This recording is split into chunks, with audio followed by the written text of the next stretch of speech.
Good morning, everybody.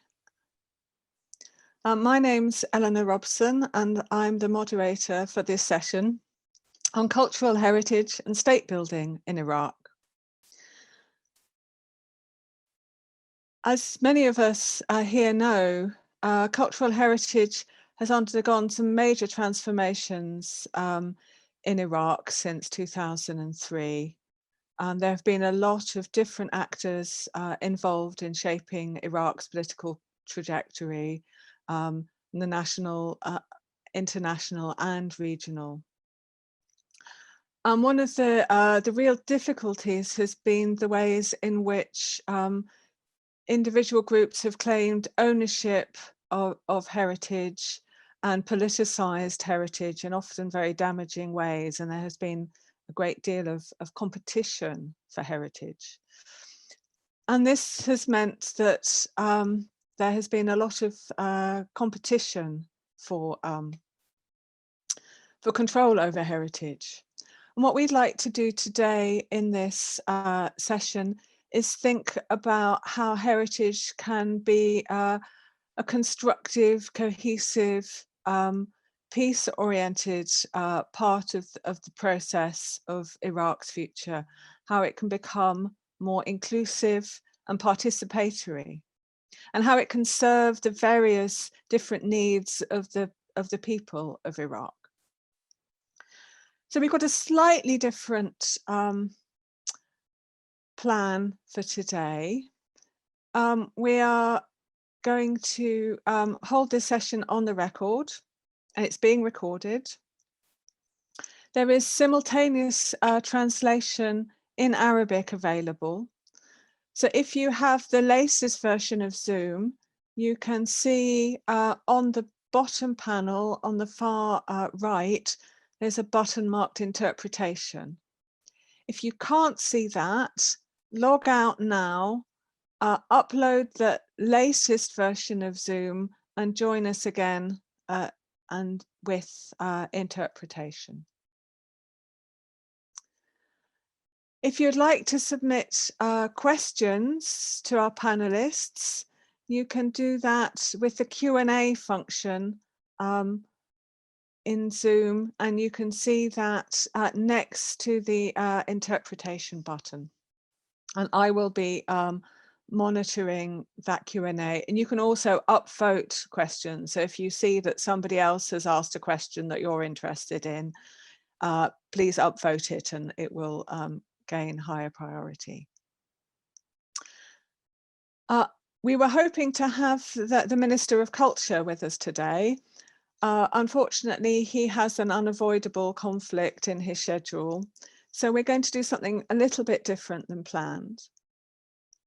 Because this session is about making heritage inclusive and participatory, we are going to make this session more inclusive and participatory. I'm going to introduce our two speakers who have expertise in heritage in Iraq in very different ways. And then we are going to have a real discussion, I hope.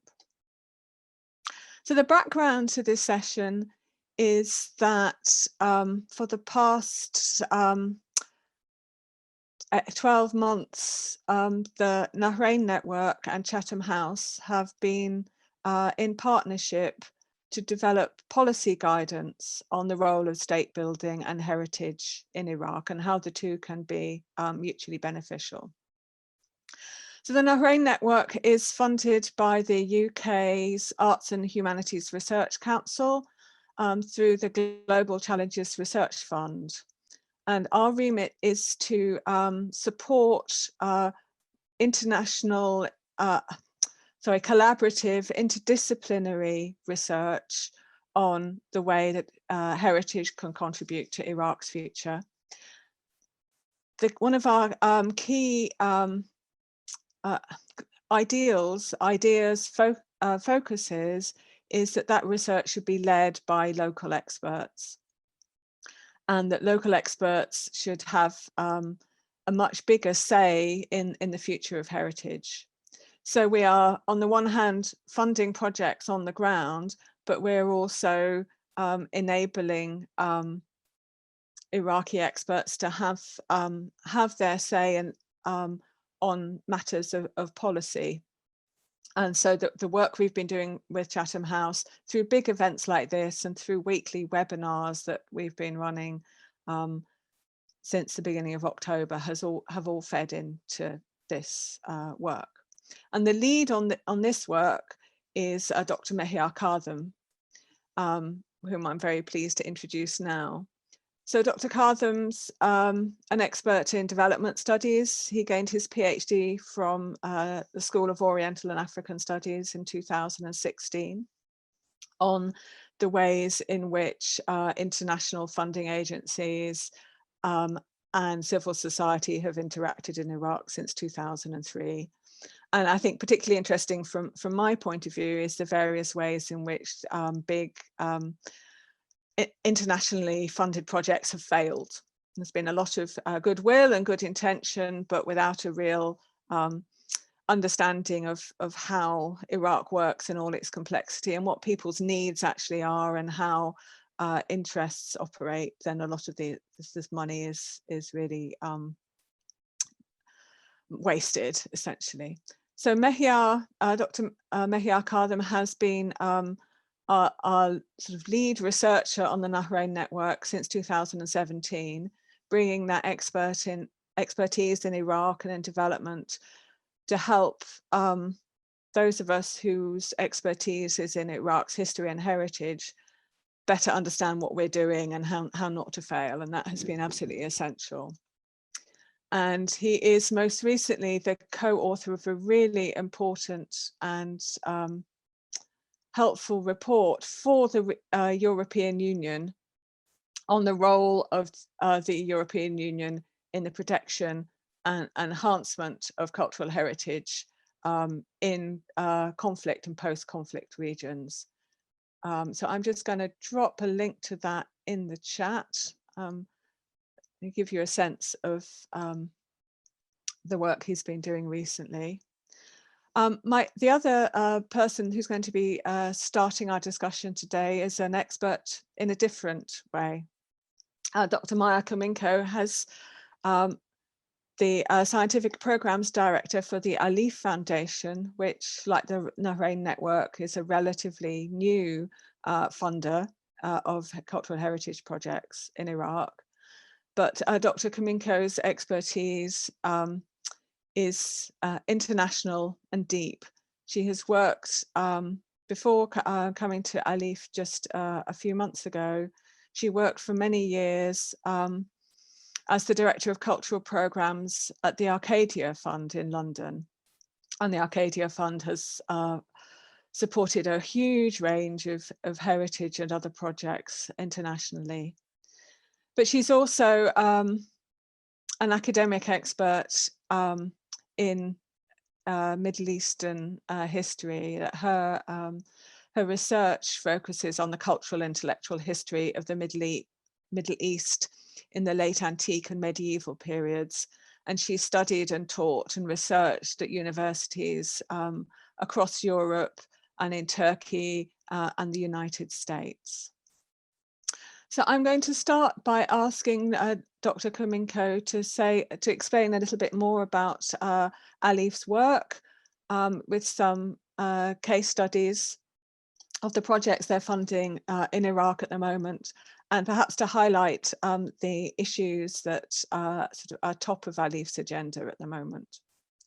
So Mehier, over to you. Thank you very much. Thank you so very much, Eleanor, for this introduction, and thank you for invitation to participate in this session. Good morning, good afternoon, depending on where you are. I'm Mehier Cartham, as Professor Robson said, as I am a scientific and program director at Alif, and I will first introduce the foundation. It is a new foundation. We are based in Switzerland, in Geneva, and the foundation offers support to heritage, either damaged or threatened by conflict. The ambition of our support is to protect heritage in a way that contributes to peace building, We are very new. We were funded in March 2017, and we are supported by France, United Arab Emirates, the Kingdom of Saudi Arabia, Kuwait, Morocco, China, Luxembourg, and Switzerland, so very international. We are a small team of 10 people, guided by decisions of International Scientific Committee and International Board. And during the 3 years of existence, ALIF has funded 100 projects in 22 countries to the value of $38 million. 25 of these projects with the value of 9 million, so a quarter of overall giving, are in Iraq. I should flag that these projects vary in value and size, from support as small as 15,000 to nearly $1.5 million. We work very closely with our Iraqi colleagues, and we are delighted that this year Dr. Laith Hussein from the Iraqi State Board of Antiquities and Heritage has joined our scientific committee. Now, let me tell you just a little bit about ALIF's mission and ALIF's process. So our mission is to protect heritage in conflict and post-conflict areas. And we therefore look for projects that address conflict-related threats and conflict-related damages. We prioritize projects that contribute to social cohesion and, whenever possible, work across religious, social, and cultural divisions. We require that projects we support offer jobs and training to local communities and local experts. In terms of process, we select our projects through annual calls for applications, although we also actively create federations of organizations if there are any urgent heritage issues that are flagged to us and where we are requested to offer expertise and help. For very urgent projects, we have rolling applications for support of up to $75,000. And finally, this year, we have offered small targeted funding stream of grants of up to $15,000 for emergencies related to COVID-19. Because we work with in conflict and post-conflict areas, I should flag that when we assess proposals, we evaluate the level of threat. So we look at the urgency of the proposed work, but also at the safety of the teams. In as much as it is possible, we will try to support every project, every valuable and feasible project, but we will not expose teams to any unnecessary risks. We consider quality of the projects, of course. We look for clear evidence-based approach, which involves credible expertise and yields concrete outcomes in terms of conservation or protective measures. As already signaled, we ask projects to benefit local communities, involve local actors, contribute to local capacity building, and very importantly, create jobs. We are ready to work with any organizations with good expertise and contacts on the ground, but whenever possible, we favor local organizations or projects which involve local organizations as equal partners. So we work with all sorts of heritage. We don't prioritize one over other. We work with heritage sites, we work with objects, and we also work with intangible heritage. For Iraq, our biggest investment is in Mosul. And our biggest investment in Mosul is what we call the Muslim Mosaic. It's a project which includes conservation of two mosques, Al-Rabi'a Mosque and Almasva Mosque, Chaldean Al-Tahira Church, and Martoma Syrian Orthodox Church. Together, these projects contribute to UNESCO initiative Reviving the Spirit of Mosul. But I also want to stress that we work with all other partners operating on the ground. The sites renovated by this project by our Muslim Mosaic have been selected in conversations with local organizations and communities.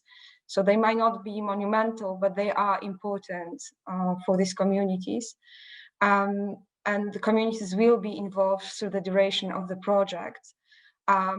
Importantly, all these projects provide employment opportunities to the local teams and where possible training. For example, the renovation of Al-Rabi'a Mosque will provide training in ceramics, and this training will be especially predominantly provided to local women. In addition to Muslim Mosaic, we support conservation and rebuilding of Mosul Museum. This is cooperation with the museum team led by Dr. Zaid Ghazi Yisadala, the Smithsonian, the Louvre, the World Monuments Fund. This work is comprehensive and covers support and training for the museum team, the conservation of museum collection, and the renovation of the building and the surrounding area. So in essence, we are trying to support the Mosul Museum team in rebuilding the museum, both in physical, but also in institutional terms. It is very important to stress that every step of the way, the external partners consult and respond to the needs of, identified by the Mosul Museum team. One more project I'm very proud to mention in Mosul is the cooperation with Penn University, State Board of Antiquities and Heritage, and Engineering Consulting Bureau of the University of Mosul. This is the conservation of Tutunji House, an Ottoman building from the early 19th century, which has been rather tragically, it has been renovated, but rather tragically, the renovation was completed just before Daesh took over the city. And then the building was nearly destroyed during the occupation and during the Battle of Mosul.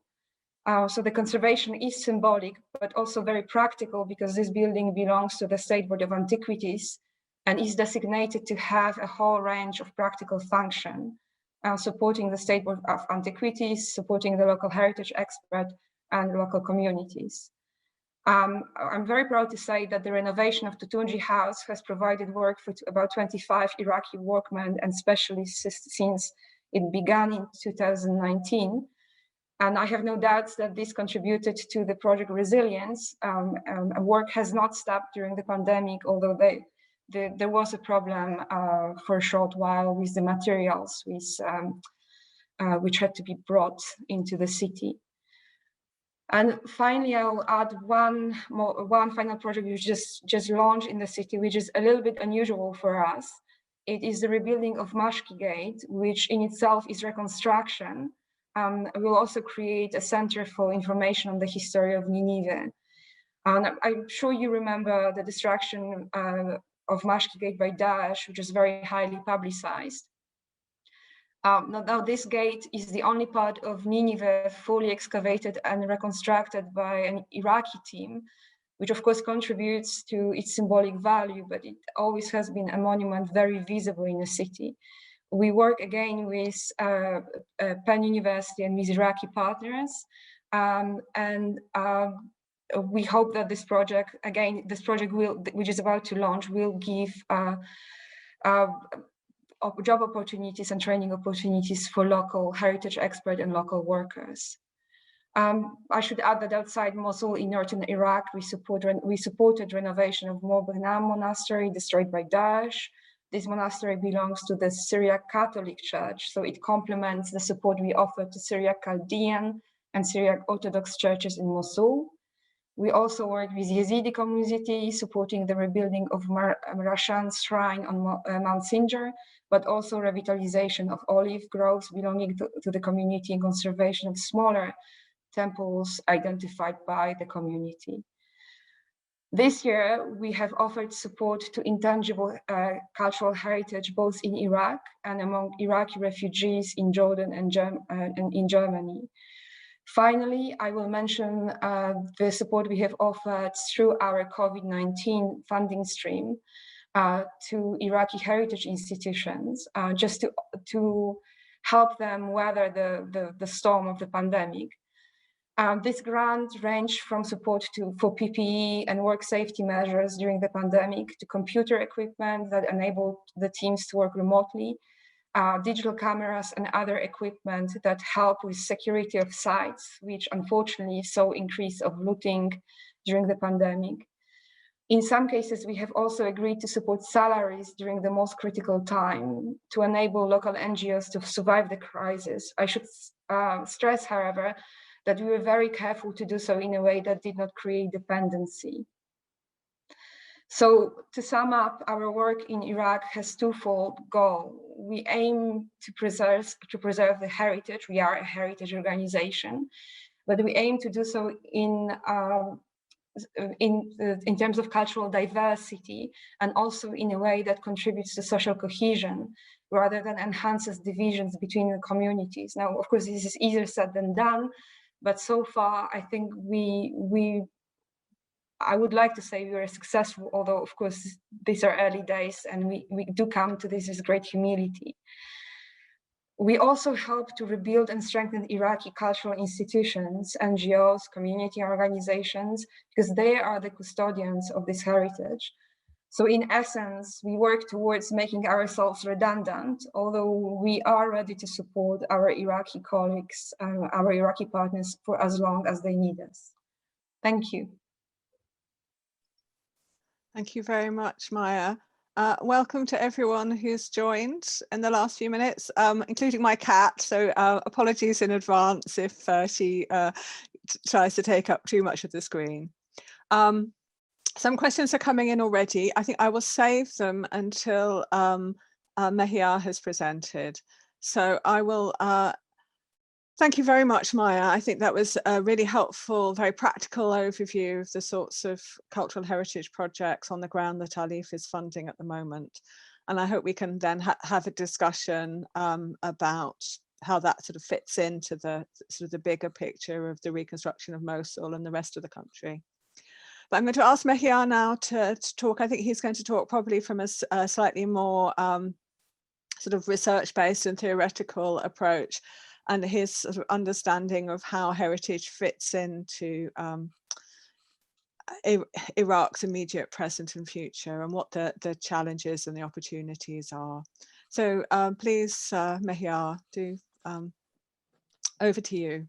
Thank you, Eleanor, and thank you to Chatham House for inviting me to speak. I think we have to make a distinction between culture and cultural heritage. I think that's really important because for our audience, cultural heritage really, or heritage more broadly, is really about the functions of the past today. So how the past is used and for what purposes. And I think it's an important lens to look at politics, people, community, society in Iraq, post-2003 Iraq particularly.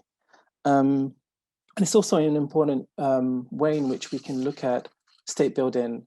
It's often a neglected field of research. We have looked at state building through a political economy perspective or through a security perspective, but often we haven't really looked at state building, the way in which structures of power and resources have evolved in relation to cultural heritage. And this is, I spend a lot of time researching this for the Nahrain Network. And I'd like to start to focus on the role of muhasasa, because I think this is really important. It's the mechanism, it's the convention regarding the distribution of Iraq's oil wealth, which is the majority of its revenue, and the impact that has had on its cultural heritage. And obviously we have in Iraq, we have a system of political quotas, muhasasa, which is supposedly a power sharing arrangement instituted post-2003, where whole ministries, state institutions are distributed as an electoral windfall to competing political parties. And that means that we, because of the creation of this system and the growth of competing state and non-state actors in Iraq who are competing with the Iraqi state itself and carving up the state for political purposes or religious purposes, we've seen an undermining of Iraqi cultural heritage or national heritage, if you like. And of course, community heritage can also be a national heritage. I think that's really important to note. I don't think that it's a good thing to make these distinctions because Yazidi heritage or Kurdish heritage or Shi'i heritage, if you like, is an Iraqi heritage. It's a national heritage. And so I think it's important to look at it in those terms rather than looking at one specific group. And also it's really important to ask who is defining what a community is. And I think we need to problematize that. And a lot of my research really looks at the importance of looking at the national heritage and the way in which national politics, if you like, are intertwined and evolve over time. And what we've seen is that there's, as Iraqi politics is, there is also a fragmentation, a fracture of Iraq's cultural heritage. And I think that's really important. And I think that came out in the EU report that we worked on, is that in many ways, there isn't really a national heritage that is supported by the state because of the fragmentation of the state itself in terms of the political nature of power in the country. And I think this is really important to note when it comes to international projects. So yes, we can look at theory and the practice, but I also think that, as Mehier has noted, it is a very complex place to work in. And primarily because there are so many different actors competing with each other regarding the state. And we here specifically when we say the state regarding the resources of the oil wealth, power, legitimacy. And that's all played out in the field of cultural heritage in Iraq. It's not as if cultural heritage is independent or autonomous from politics. It's actually part and parcel. In many ways, it's an extension of politics. And what we've seen is that Muhassasa has created powerful groups and regions of the country that compete with the state. And there's no real support to things like national identity, citizenship, and those things, because of course, it's not in their interest to do that. So there's also an incentive there, or a disincentive to create sort of a binding or reinforce those existing identities that have been degraded by 17 years of war and the kind of fracture and fragmentation that we see in the country. And also the international community since 2014, especially since the destruction of the old city of Mosul and other parts and in the major 5 provinces that have been affected by Daesh, by the Islamic State, we've seen increased amount of funding to cultural heritage. So it's becoming also an internationalized element in terms of cultural heritage. It's not only a national or Iraqi cultural heritage in terms of the work and the activities and the funding and the support and the capacity building and the programs. So I think there's also that international element that's also important to look at. And from recent months, we've also seen, I think this is also important because this also feeds into the rivalries in the country regarding cultural heritage, but also regarding the future of Iraq, is the rivalry between Iran and Saudi Arabia in the field of cultural heritage and culture. And of course, this is also being played out with state institutions. So, I mean, there isn't now a month or a couple of weeks that there isn't a major meeting with the Ministry of Culture that Iran has or Saudi Arabia has about, whether it be about handicrafts, whether it be about music or theatre or cultural buildings, physical sites. So those, so there's increased activity in this field.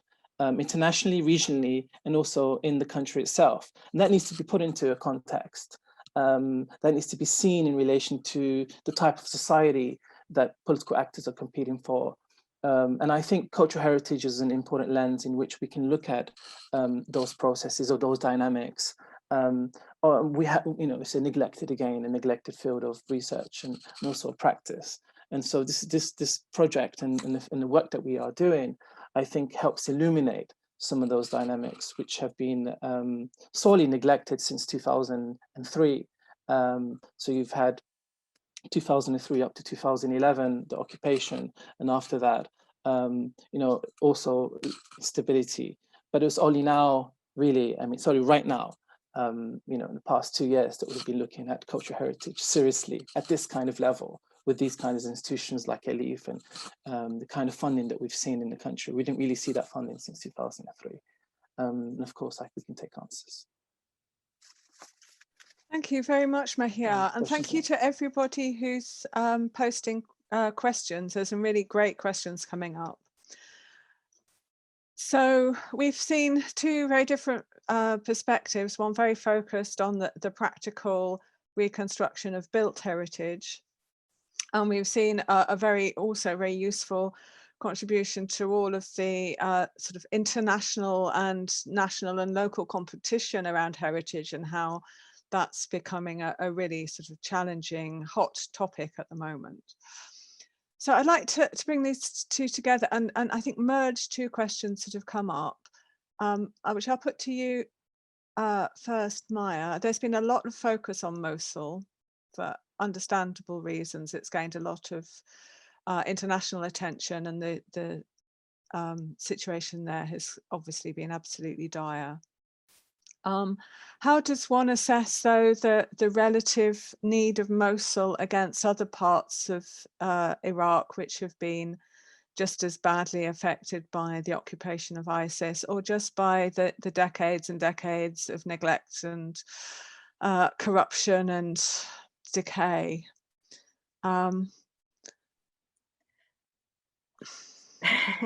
Shall I try to answer? Yeah, let's.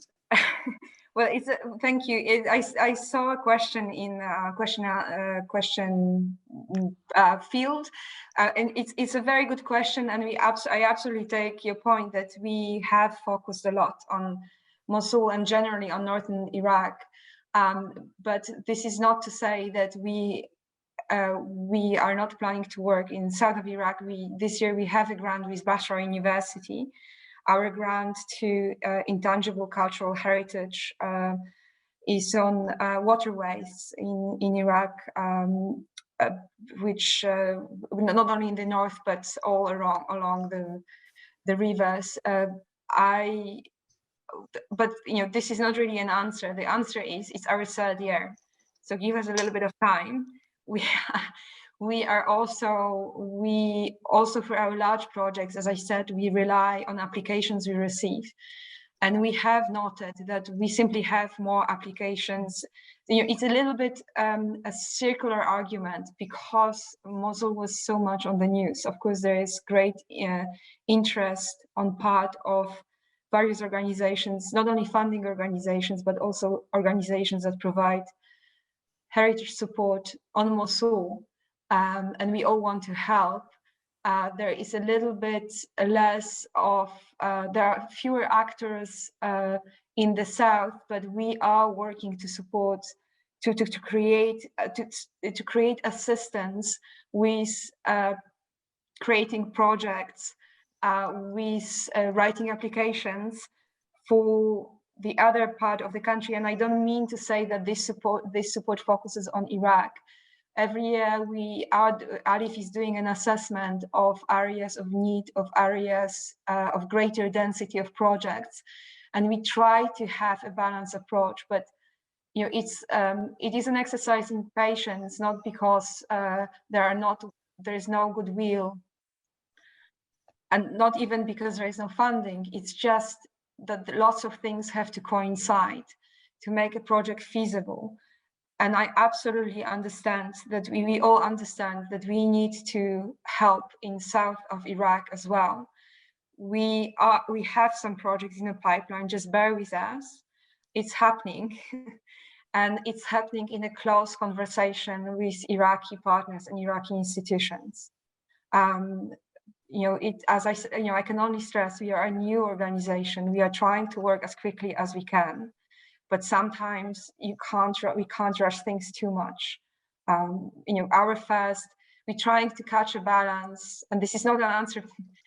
We're trying to catch a balance between do no harm by rushing projects too quickly, and also do not try to create a perfect project, because you will never find, there's no such thing as perfect project. It's just a sweet spot in the middle that will allow us to create something which is effective. We are also responsible for investing the money that was offered to ALIF, and we try to make sure that investment has a long-lasting effect. And we continue to learn, and I'm very grateful to Mehier for all the conversations we had, because it's not an easy, heritage can very easily be hijacked for narratives of one community. And I'm not saying this is happening in Iraq specifically, but one has to be very careful about all the sensitivities. And sorry, this is very complicated answer, but that's very, very helpful. I think they've picked up, I think I'd like to sort of draw out sort of two threads for that very comprehensive answer. First of all is this question of inclusivity that we started the session with. And one of the challenges is how to include the already disenfranchised and give them the opportunity to apply. And I think those questions of not just waiting for applications, but for finding effective mechanisms to identify and solicit need where it's greatest. And I think this is a conversation that we're a lot of institutions and organizations have been having, I think particularly highlighted in the context of Black Lives Matter, just generally around who gets to participate. So I think it's really interesting to hear how you're tackling that. And then that second issue around sort of responsible funding is really important as well. And I think that comes back to the questions that Mehier has been interested in the long term about how one funds money going to waste. So Mehier, do you have, is that something, this question of the focus on Mosul versus other parts of the country that you'd like to respond to from your perspective? And then we'll move on to some of the other questions. Yeah, I mean, of course, I mean, Mosul has been severely degraded by the war. And we've had thousands, literally thousands of historical buildings in Mosul itself, in the old city, but also Nineveh, that have been destroyed or severely damaged. It is a priority. It's a priority for Iraq. So it's absolutely necessary to focus on Mosul. But of course, as Maya has said, there are other projects in the pipeline. There are other initiatives that are going to be looked at in Baghdad, in the south, in places like Anbar, which are also were undermined by Daesh, by the Islamic State. Places like Kirkuk, and Diyala, and Salahuddin, Tikrit. These areas were severely damaged by the war on Daesh and by Daesh itself. So I think it's a matter of priority at the moment, and those areas need support as much as possible. They are neglected areas, but I would like also to say that Iraq itself, through and through, is a neglected state in many ways, because from 2003 onwards, we've seen the Ministry of Culture, in particular, the State Board of Antiquities and Heritage, have the poorest amount of resources from the state. And so it's been very difficult for the Ministry of Culture, which is Iraq's national heritage institution, to actually overcome and address these challenges because they simply haven't had the funding. And so I think things are changing now. And I think with the international exposure that the Nahrain is creating, and that Alif and other institutions, I think we're becoming more aware internationally about Iraq's needs, even though we haven't prepared strategic plans regarding cultural heritage in Iraq. And I think that's a discussion that needs to happen across the board with all the different institutions in Iraq. It can't just be the Ministry of Culture, of course. So yeah, I think things are improving in terms of international support, relatively to say 3-4 years ago, or to 10 years ago. But of course, we are looking at severe amount of destruction in Iraq. We've lost hundreds of thousands, literally hundreds of thousands of cultural objects, manuscripts, and artifacts since 2003 and since the 1990s. And I like to just underline that, hundreds of thousands. I mean, Iraq has lost, that are scattered all over the world, in the Gulf, in Europe, in the US, in Turkey, in Lebanon, in many other countries. So you can see the kind of scale of destruction. And now we're sort of playing catch up or sort of damage limitation, which is good in terms of changes. But again, I mean, this is going to take decades upon decades of support. And of course, you know, Mosul is a platform, is a start. But we would like to see that, of course, as been said, has been asked here in the questions, in other parts of the country. But I think that will come in time. Thank you both for those really interesting answers to that question. I'd like to stick with Mosul for a little bit and pick up again on two questions that are related, and that's the connection between cultural heritage work and peace building and social cohesion. And so I'm struck this week by the fact that UNESCO has started to advertise internationally for an architect for the project for the reconstruction of Nuri Mosque, rather than looking for internal or local solutions. Haven't had a chance to talk to colleagues and friends in Mosul yet about how they feel about that. I'm not expecting either of you to answer that particular example directly, but it's a provocative challenge. But thinking then about what are not necessarily particular examples, but what conditions need to be met in order for projects in highly fractured places like Mosul to really be about building rebuilding society and peace, and not just rebuilding a building. How are they going to, how can we ensure that these projects are not going to just lie empty once they're completed? So Mehier, maybe I think you can start and then. So just going back to what we're discussing is that cultural heritage is not just about the physical heritage, you know, about a mosque or a church or a synagogue. It's about the type of life, really, that emerges from the assemblage, if you like, of all those things coming together. The intangible cultural heritage, the tangible, the languages, the cultures that are mixing. And of course, a celebration of that is important when it comes to stability, if you like, or social cohesion. But I would actually, when it comes to peace specifically, and I know this is perhaps, you know, it's not really focused on, I mean, we focus a lot on the nebulous concept of a community, whoever gets to define it. I mean, there's no doubt communities are important. But I think that strategic partnerships with key institutions over a long period of time can actually help, can actually address some of those peace building elements. I mean, I'll give you a simple example. The State Board of Antiquities and Heritage, its laws, a lot of its laws are from the 50s and 60s and 70s, haven't yet been reformed. And that's the case for the Ministry of Culture in general. And so we need to look at how state institutions can be more responsive to the needs of people, of society, of different communities in the country. And I think that's key.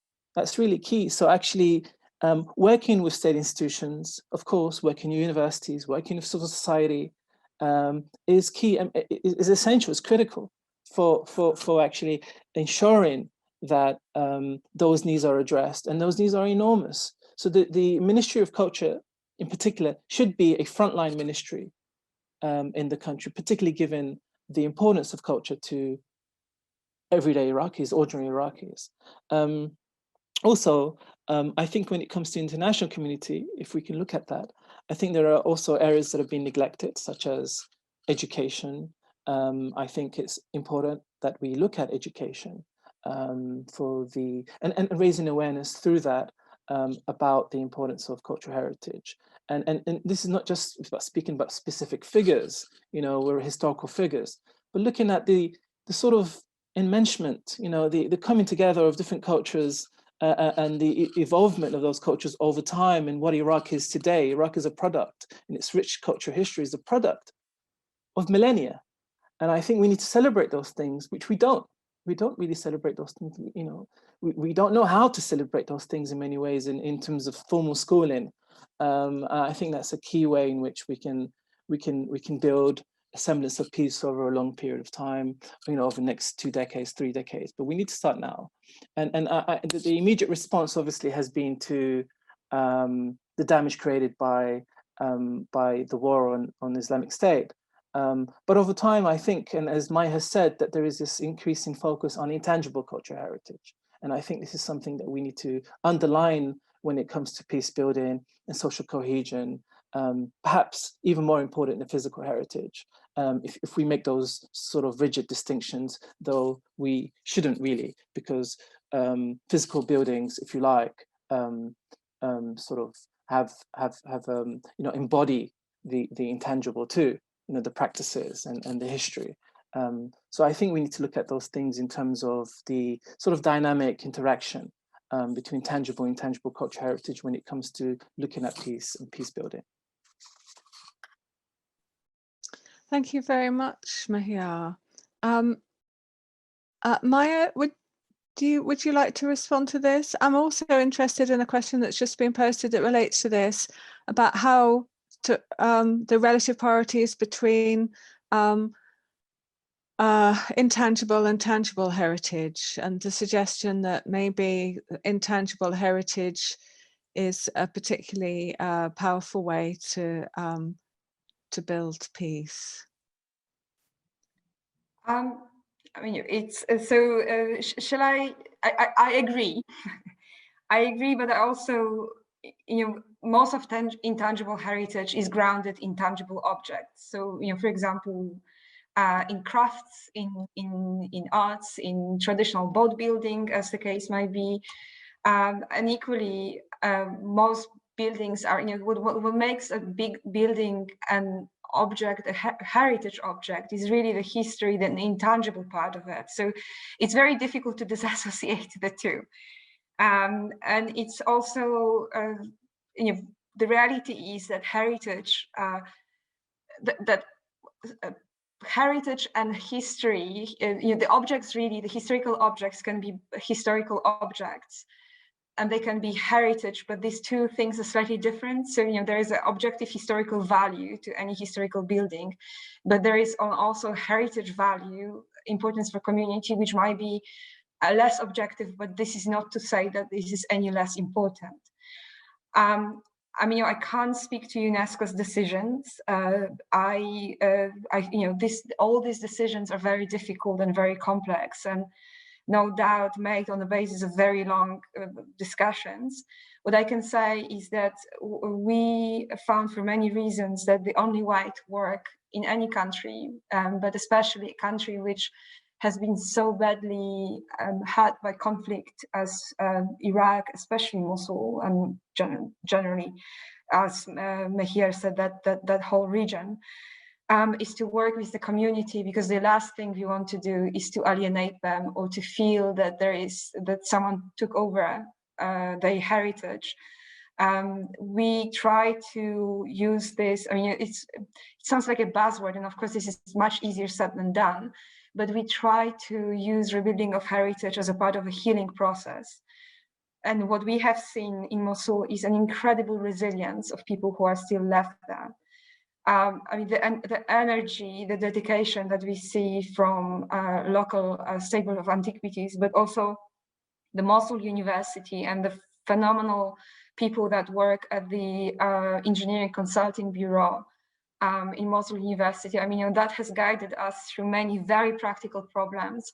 Many of you will know that Mosul is a difficult place physically, in sense of very physical conditions. It's complicated. There is a high water table, all sorts of practical reasons that make this work complicated. But there is a very pragmatic reason to work with local people, because on one hand they know the local conditions. They're very good experts, but also, I mean, ultimately they are the ones who will be custodians of this heritage, and we need to support them in conservation rather than try to do it for them. there is a danger in working on heritage in sense that, by its nature, heritage tends to be appropriated by one. We want communities to own heritage, but then there is also a fine line between owning a heritage and appropriation, which leads to disappropriation of other communities. The sites that we have selected, it was, and I'm not saying for the moment that this is an ideal selection. This is a selection, done in process of dialogue. And of course, there is an issue with dialogue with community in as much in that the community is not a defined, objectively existing entity. The community is just a group of people, and they vary in their opinions, but we are trying to be as inclusive as we possibly can. And this dialogue led to the situation where ALIF, which is a heritage organization, we support Almasva project. I'm sorry, match towards renovation of Almasva Mosque, which is a small, neighborhood mosque. It's a 19th century mosque. It is not massively impressive as a heritage. It is built on a very important heritage site. It is probably built on the site of the first mosque in the city, but we have selected it because it was important to the local community. Time will show whether this is the right decision. But I can only say that the best way to protect ourselves from missteps is to engage everyone in discussion, primarily the local community and local experts, but also talk to everyone else who works in this environment, because we don't have time to make all mistakes on our own. We have to learn. Someone once told me that it's often the question of not of inventing the wheel, but of reinventing a puncture. So we really don't want to do this. We don't want to make we have made mistakes, everyone has, but that doesn't matter. It's a lesson. Many things are being done for the first time. And as long as we have patience for each other, and as long as we learn from each other, and as long as we don't exclude anyone, I think we have a fair chance of success, all of us. I'm not talking about Alif. Sorry, this is rather long, apologies.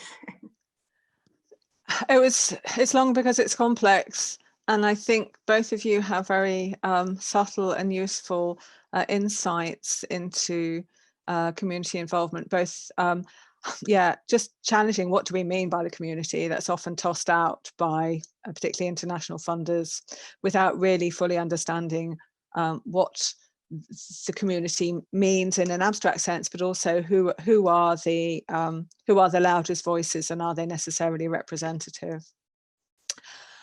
I'd like to move on a little. There are lots of questions coming in. Thank you everyone who's contributing. I'm sort of putting some questions together just because there are so many.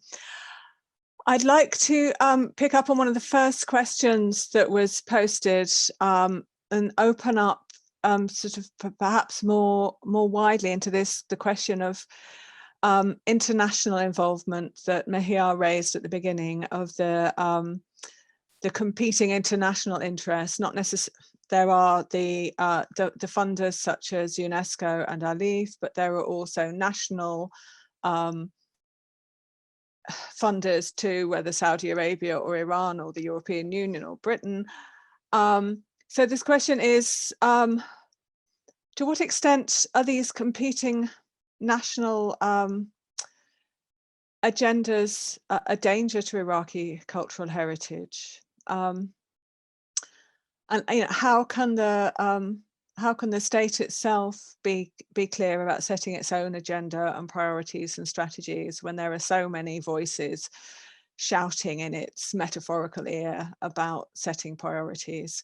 And that also relates to another question here, about which I think Maya's touched on very helpfully in that last example, about the relative priorities of national and regional, and I'd say even hyper local needs.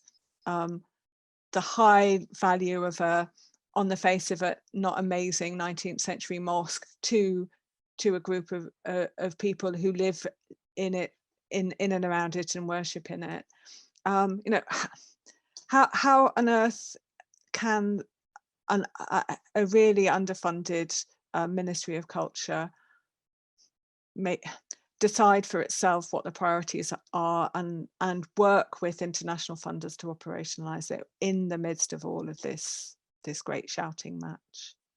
Mehier, I mean, this is really a question for you, I think, rather than for Maya in the first instance. Yeah, I mean, these are complex questions, obviously, and I think what's happening now with the funding, international funding, and increased regional activity regarding cultural heritage in relation to Iraq exposes a number of different things. But I would just like to point that since 2003, the majority of international work in relation to cultural heritage in Iraq has focused on pre-Islamic cultural heritage. So there has been a focus on that. So when we look at the international side, there is a preference for the pre-Islamic cultural heritage because that's obviously tied to colonial interest or lingering legacies of colonial interest regarding collections and museums. I mean, you know, Babylon and Somar and Assyria and so on. That is changing, I think, as Maya has mentioned, that there is sort of focus on Islamic, you know, some of the Yazidi heritage and other forms of current day, you know, sort of people-focused heritage. So that's a positive development. But just in terms of putting this into context, you know, there's been heritage predation, I think, appropriation, the parceling out of heritage to competing groups. And I think that has worried a lot of international actors. It's worried those competing with each other, that one type of heritage is associated with one type of country or one type of interest, a group within the country and outside the country. I think there's a lot of focus on Mosul, not only because of the damage, but also because of the multiple groups in Mosul, multiple cultural groups in particular, whether it be Muslim or Christian and so on. And so I think there's been a focus on that because they've been decimated. Those cultural groups, let's call them minorities, even though I don't like this concept, but they've been decimated by Daesh. So there's been a priority there. And if you know, in that kind of context of that kind of erasure, in part also genocide, cultural genocide, physical genocide, the Yazidis in particular, that is actually worrying for a lot of people, a lot of groups, because it actually is the scorched earth policy, sort of total erasure of a part of Iraq, and it also sort of accentuates sectarianism. So the absence of or the degradation of Iraq's minorities accentuates, in many ways, group-based sectarianism or political party sort of promoted sectarianism for political purposes. So, and just going back to some of these things, just to go back into some detail, Muhassasa creates an incentive to accentuate sectarianism. Muhassasa is a political system. I'm Shi'i, I'm Kurdish, I'm Sunni, I identify in those ways. Therefore, I support only those specific, parochial, sectionalist identities rather than the national interest. And so we've seen those divisions across the country, and they're accentuated because of the distribution of Iraq's culture, you know, Iraq's revenues to those competing groups who identify themselves in relation to those identities. And that's worrying. That's worrying because you're creating, that system is creating a situation of great division in the country. No national heritage, no national identity, only parochial, subnational identities. And so the international community, I think, and it came out in the EU report, but it's coming out in many other reports and other research, is that this is not looking good for Iraq over the long term. This is far from what one of the questions we've seen here is about healing you know, because as was said recently, yesterday, one of Chatham House panelists, you know, this is a toxic environment for Iraq, extremely toxic. It's not just the military, but also the politics. And the healing is important. We need to be celebrating, I think, Iraq's cultural heritage through and through, you know, at every single level. And it's celebrating those interactions and those relationships that have evolved over a long time. That doesn't mean that we cannot problematize and come to terms with problematic or dark heritage or forms of heritage that have created, you know, tension between people. Of course, and I think those debates haven't happened even. You know, it's just been this accentuation, this reinforcement of sectarian identities. But just in terms of some of the other points that you've mentioned, I think when I spoke about strategic partnerships, I think it's important to work with an institution like the Ministry of Culture, because it's not a political institution. It's not a sectarian, it's not a religious institution or group. It's a national institution. And as Maya has said, they are working with the Ministry of Culture. I think there's a strategic role here, and it came out in the EU report, for a national state institution to play this role with the kind of network that it has, you know, across the country. And so I think, you know, the international community cannot replace a state and cannot fund, you know, indefinitely cultural heritage over the next 50 years. So these are debates that need to happen. But I think an important point of cultural healing, I think that's really important, and there is a role here for peace building, for education, for discussions. But that needs, you know, that needs a strategy. We don't have a strategy in Iraq. You know, the Ministry of Culture doesn't have a strategy when it comes to, or other institutions when it comes to cultural heritage. It's all been this immediate response to damage of that has been created by the Islamic State. But we need to be, you know, I think this is an important forum, and there are other forums where we can go beyond that, start to look at the kind of society that we want in Iraq. Do we want a religious society? Do we want a sectarian society? Do we want an ethno-state, ethno-nationalism? I mean, these are the kind of things that we need to be discussing. I think it came out also in some of the Chatham House discussions. You know, there is this kind of disjuncture, you know, this gap between people and politics, formal politics. And that's also, you know, the cultural heritage can play a role in trying to understand those dynamics and trying to actually build some kind of credibility for perhaps a political system that is more sensitive to people's needs. So cultural heritage actually can be used in so many different ways, very positive ways. And the international community are starting to understand that and to work with that. Some of those concepts. I mean, for instance, a basic thing, Iraqi music. Everybody loves Iraqi music, you know, but have we celebrated it? Do we have an international strategic project about how we document it and use it? And, you know, whether it be in the public, whether it be in, you know, in cafes, and, you know, I mean, it's obviously there, but it's something that needs to be tied in with, you know, the rebuilding, reconstruction of the country. I mean, it's simple as that, and as simple as that. I mean, everybody loves music. So I think, you know, it has to be enjoyed too. So of course we have the politics, but cultural heritage can play that important role, that binding role between people. Oh, thank you, Mehier. That was great. And as you were talking about music, I was reminded of a great project that the Iraq National Library and Archives ran a few years ago when Dr. Saad Iskander was director. They were working with the British Library, a great project on digitizing old shellac records as a sort of first step to getting this sort of out there. But that brings me to another set of questions that people have asked, which are great, and that's around how to get people involved, whether it's advocacy campaigns or community involvement, or the desperately underfunded and really understrained universities, sort of, you know, and schools through formal education. How can we expect people to love and appreciate diverse heritage if they don't know about it? So Maya, a question for you first. To what extent are the projects you're supporting actively involved in sort of education? Or is this something that Alif is directly involved with? And if not, how might one support, whether it's sort of community adult education or more formal sorts of education and advocacy to help people feel participated and involved and appreciative?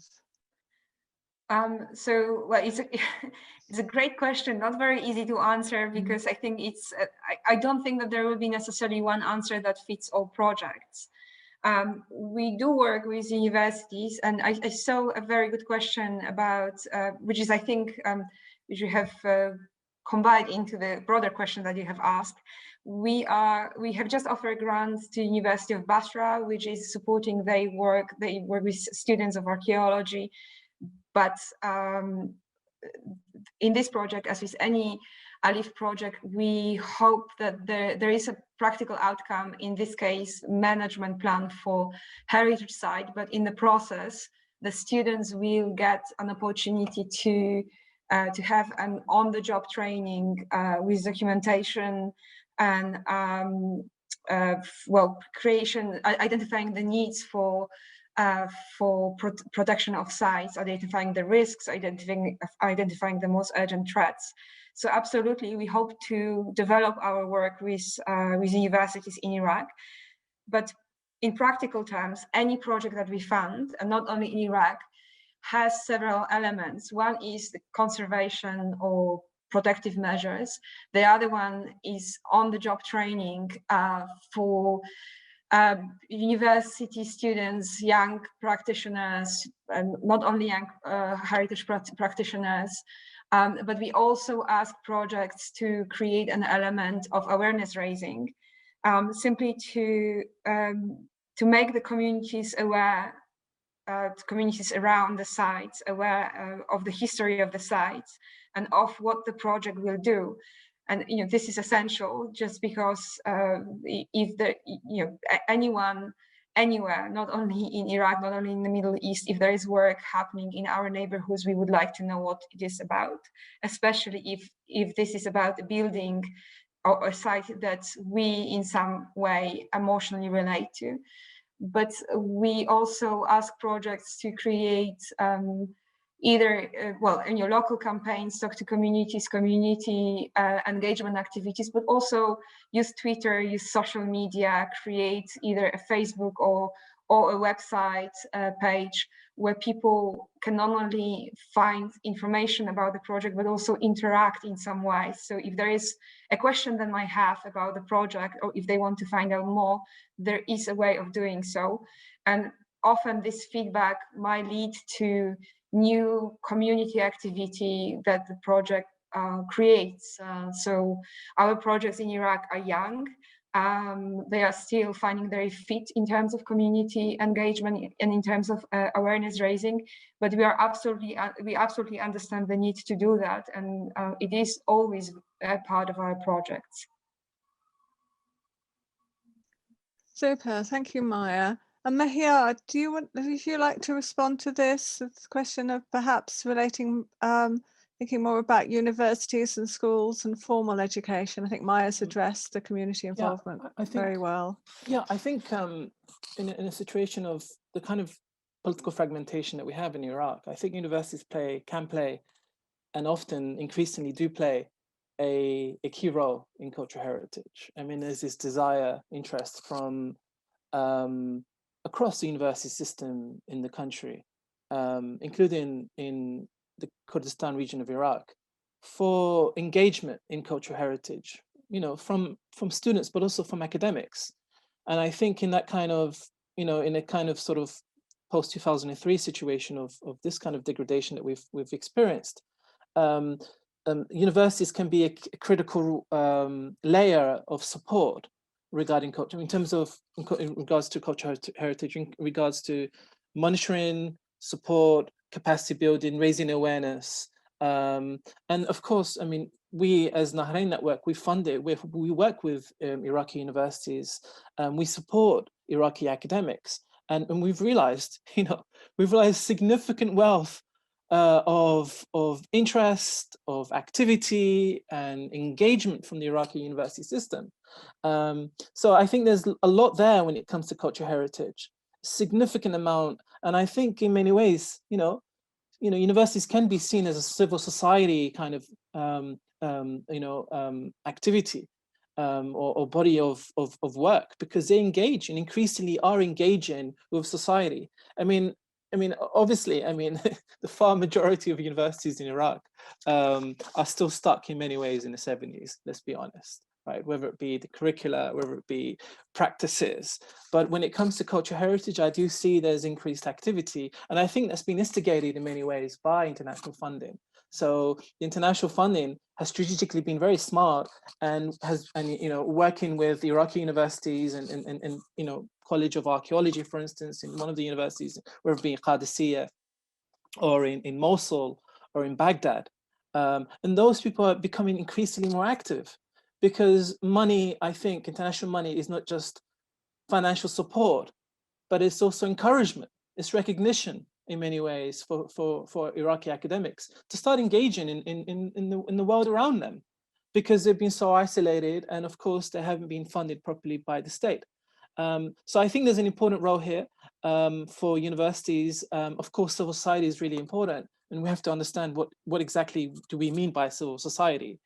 If we're talking about youth groups, enormous potential, again, enormous potential also to create markets for cultural heritage in many ways, to create a living out of this, whether it be as tour guides, whether it be in terms of handicrafts, because that's also an area that has significant potential. So you can see there's enormous potential when it comes to cultural heritage, for peace building, for activity beyond the university, but also in terms of civil society, in terms of just really engaging in the rich cultural heritage. And this is all these dynamics, all these things are happening now. They're very recent things. So I think what we need to do in many ways is take a step back and understand what's happening and try to devise policies or strategies that support existing Iraqi activity. So rather than creating something from outside and taking it into Iraq, but actually working with the existing energy and sort of organic, really,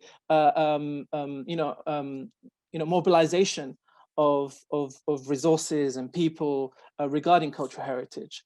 And as Mehier has said, working with universities is actually can be very potentially sustainable. We don't need to keep funding. We don't need to keep funding internationally Iraqi institutions, but actually providing, some of the sort of foundations and the interaction and the engagement that is essential. So actually working with Iraq over the next few years, particularly during this very difficult period, may actually produce and accrue major benefits to Iraq over the next 2-3 decades. Super, thank you.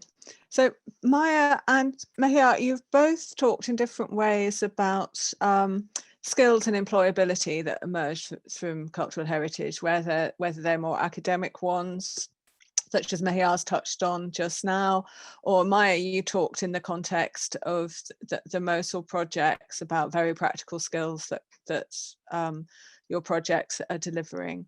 So there have been a couple of very interesting questions about the role of entrepreneurship and private enterprise in cultural heritage in Iraq's future. And this comes back to Mehier's point right at the beginning, I think, about Iraq's heavy statism and dependency on oil and the desperate need to diversify the economy. Now, we know from other countries around the world that heritage has been increasingly important economically. I mean, that has its risks too, as we've seen during these COVID times, that tourism and heritage industries are incredibly fragile in some ways. But perhaps either of you might like to say a little bit about what you think the potentials, but also perhaps the pitfalls of private involvement in heritage and state building in the Iraq context are. Mehier first and then Mehier. That's a great question, and I think with like with anything, there is it's a question of, I think it's a question of catching a balance, because, well, you know, there is tourism is a great opportunity for economic development related to heritage, but there is also a great danger in that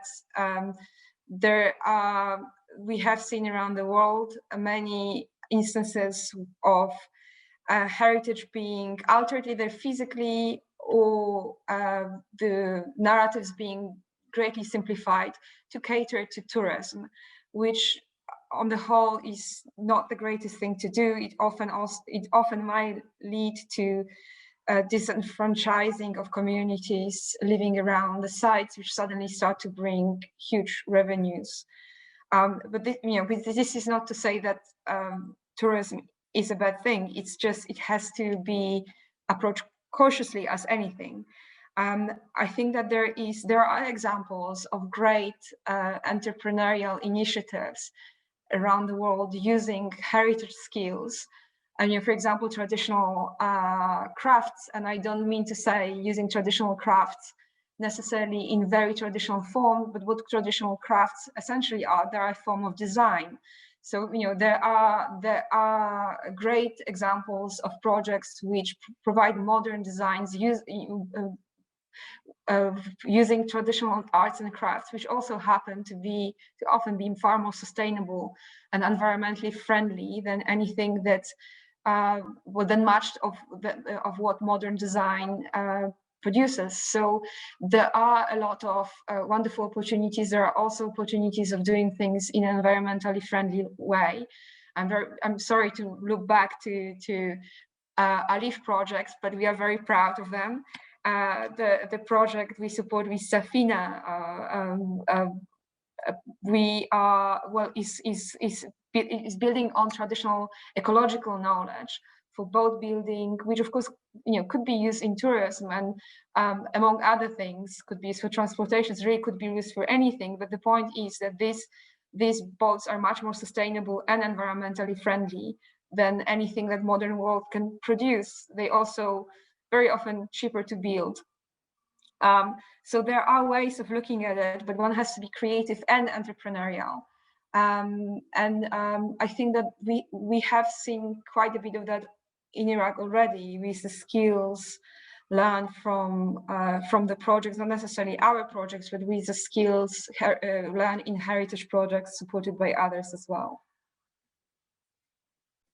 Thank you. Yeah, I think the work that the Safina Projects is doing in the marshes and the rivers of Iraq is extraordinary, and it's a brilliant example of this incredible hybrid of archaeological knowledge, artistic expression, cultural heritage, natural heritage, climate advocacy. I mean, it's really drawing a lot of attention to climate risk. It's an astonishing project. It's one that the Nahrain Network has supported in the past as well. And I think everyone that's had any involvement in the Safina Project's work should be proud to be supporting that. I'll post a link in the chat to everyone in a minute, because you should really check it out. It's amazing. Mehier, did you want to say a few words about this question between the entrepreneurial and the state? Yeah. Well, Iraq at the moment is bankrupt, literally bankrupt, facing a major economic crisis because of the drop in oil prices.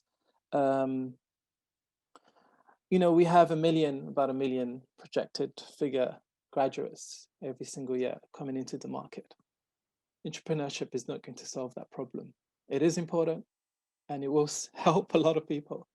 Entrepreneurship is often loosely defined, nebulously defined.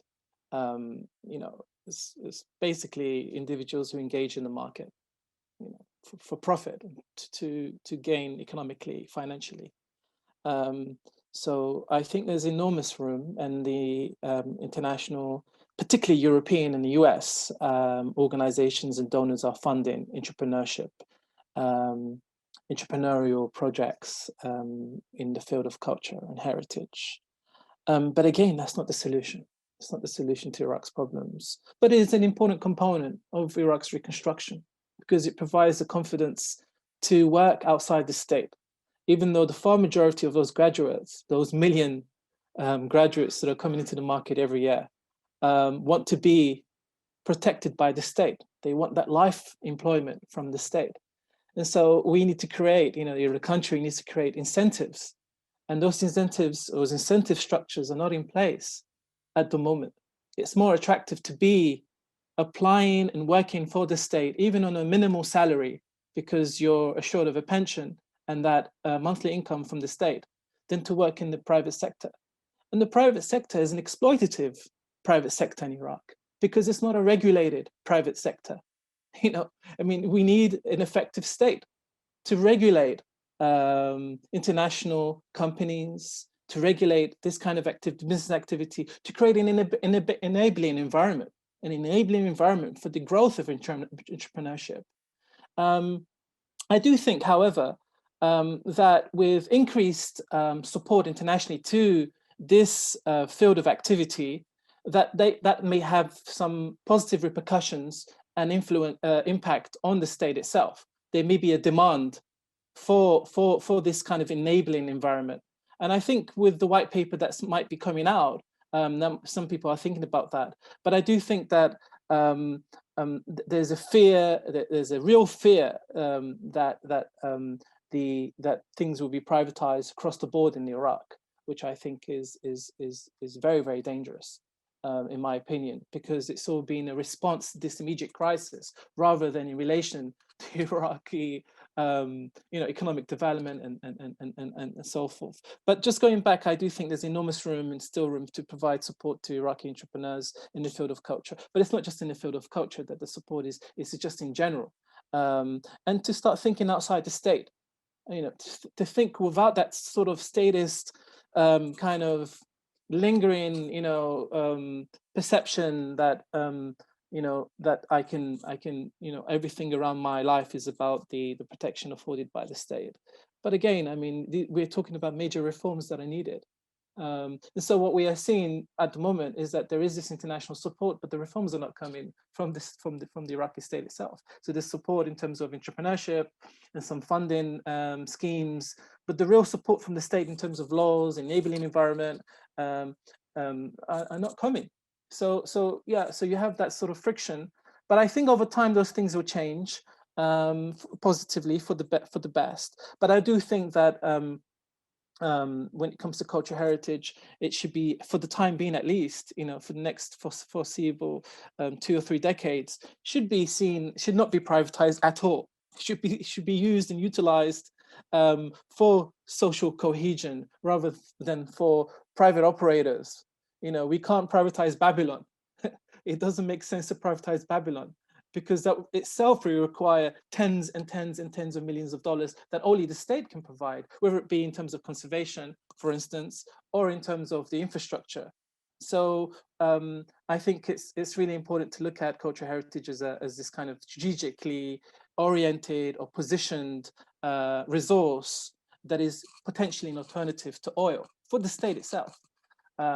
So those things need to be debated and discussed, but it's happening slightly now because of the desperation, the economic desperation that the Iraq's government and political actors are experiencing.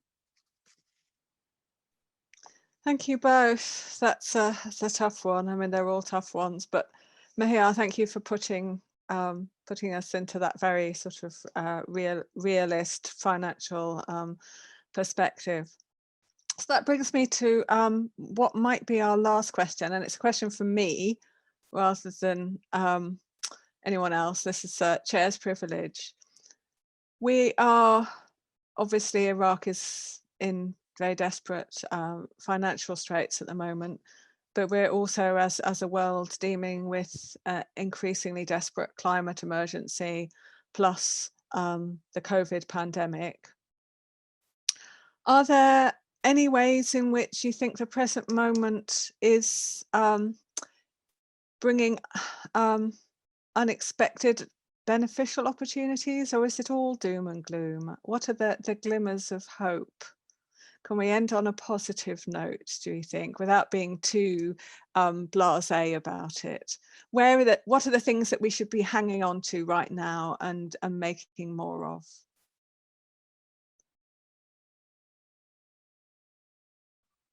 Maya. Sure. I think that there are a lot of positive signs.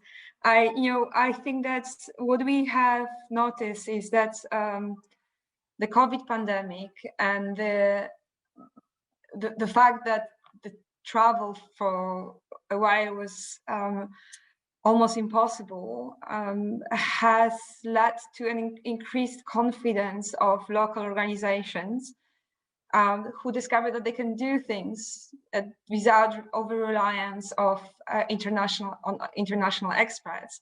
And I'm not saying, it is an ecosystem. It's not that I'm not dismissing international experts altogether, but I would like to think that the balance righted itself now, and it tipped towards local organizations which can do things, which have been doing things very successfully, even when there was no possibility of international organizations physically coming to help. So I think that this is, and this change, this change of mindset is very important. I think that it basically helped to shift the direction, and it is going to be a game changer going forward. And I also think that because we are clearly in a climate crisis, and because it's despite the best efforts of a number of people, it's very difficult to deny reality of it. I think that we are started looking for solutions, and there are quite a lot of solutions in cultural heritage, which in turn helps to see it as not just an old building or old tradition. This is actually something which can be very practical. This is well, not only in Iraq, but even in England, the old buildings, the historical buildings, often have internal climate management, which is far more environmentally friendly and more effective than whatever modern technology can create. So I think that there is an opportunity in every crisis. We just need to use this opportunity, and I'm trying to be optimistic, and I think that there are lots of signs that help us to be optimistic. Oh, thank you. Someone who's sitting in an 18th century cottage without the central heating on in the middle of the winter, I approve of that message. Mehier, any words of optimism for you? What do you say is the signs of hope? Yeah, I mean, I'm optimistic in some regards, because I noticed there are changing trends and patterns of activity when it comes to cultural heritage. Increased funding to cultural heritage is a positive thing. Increased activity from civil society, youth groups regarding their past, and from universities. Obviously, this is what the Nahrain Network has been doing for 3 years now.